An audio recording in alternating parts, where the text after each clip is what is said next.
This is Peter J. Pollack, MD, with another Medical Practice Trends podcast, and our guest today is Mary Pat Whaley, a practice management consultant who blogs on managemypractice.com.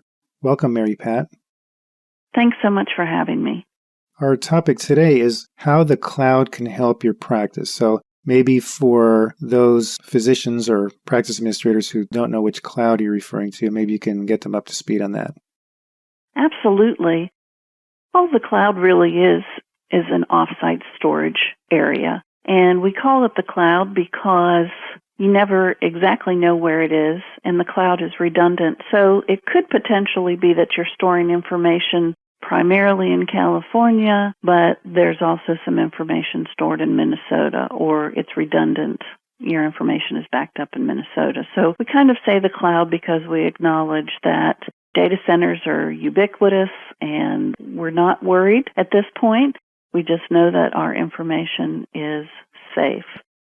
The cloud is a different platform for document storage and management and collaboration with those documents.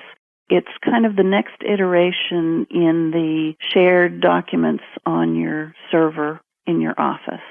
But when we take it to the cloud, it means that the information can be accessed anywhere, anytime, and there's a lot more flexibility with how we can manipulate the data and how we can give other people access to the data. A lot of practices that have their own EMR, or at the least a practice management system, know well enough or have been told that they need to have a backup plan for their data, and often they'll have backup tapes and they'll either lock them in a fire safe or take them off site. But you're also referring to all documentation of the practice that's really part of an overall disaster recovery plan.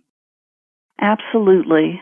One of the most important things that we do in practice management is compile the credentialing and privileging information of our physicians so that they can work in the hospitals, so that they can retain their licenses, and so they can be credentialed with different payers. Obviously, it doesn't make any difference if you can see patients if you can't get the payers to pay you because you're not credentialed. So lots of different information is stored traditionally in paper form in the practice administrator's office, or sometimes in public folders on site. But I really recommend that managers take the next step and store that information on the cloud. It's easily accessible by whoever you give the permission to. It's easily updatable, and it's available if your practice burns to the ground and you need to start over. You know your information didn't go down. Or the more likely scenario, your practice manager or your person in charge of IT gets hit by the proverbial bus. Absolutely. I think one of my responsibilities as a manager of a practice is risk management. And there's no question that if I don't have everything well organized and available, and I do get hit by the proverbial bus, I haven't done my job if things are not ready for the next person to step in and take care of the practice. It's a difficult thing for people to deal with. It's sort of like life insurance because there are people in key positions, such as an IT director or maybe a billing director, who feel like the only person who can really do the job well is that person themselves. So they may have a lot of information that is sort of in their domain that perhaps they don't trust to their subordinates. But that can be a problem when you've got one person who we like to say has the keys to the kingdom and they do get hit by that bus. What happens?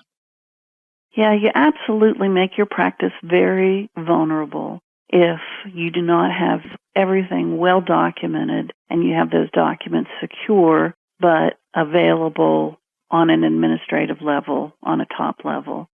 IT especially and other places in the practice can be very territorial, but you have to understand that risk management means there can never be just one person that knows any mission-critical information. There has to be a sharing of that information if you're going to protect the practice. And we had also talked previously about getting most out of your medical software, and if not necessarily in a disaster scenario, but just somebody leaving and bringing in the next person, and they're not really that familiar with the particular practice management or EMR system, that it's very helpful to have all those processes and protocols in a place that's easily accessible, and that the redundancy just makes that safer. Absolutely. Sometimes people will say, I'm too busy to write down what I'm doing. But you have to do that. It's kind of like you're filing. I'm too busy to file. Well, if you're scanning everything that you file and putting it on the cloud, it makes it much easier. Likewise, you have to stop, make sure your protocols are written down, make sure there's a process for updating them and tweaking them on the cloud. Make sure your job descriptions are current. Make sure that there's a path. One of the nice things about the cloud platform that I use is that different versions are easy to track so that you have kind of a timeline as to, well, when did we stop doing this and start doing that? Or with fees or with anything that you change, trying to remember even just 6 months ago, now, when did that change and why did it change? But with cloud applications, you get different versions, and that's extremely helpful to be able to go back and remember why you made the decisions you did. That's great. Well, if anyone wants any more information, can you remind us about your website again? Yes, my website is www.managemypractice.com, and you can access about 500 free articles and documents and definitions of healthcare words.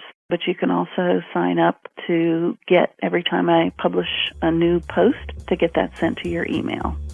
Okay, well, thanks for your time. Thank you.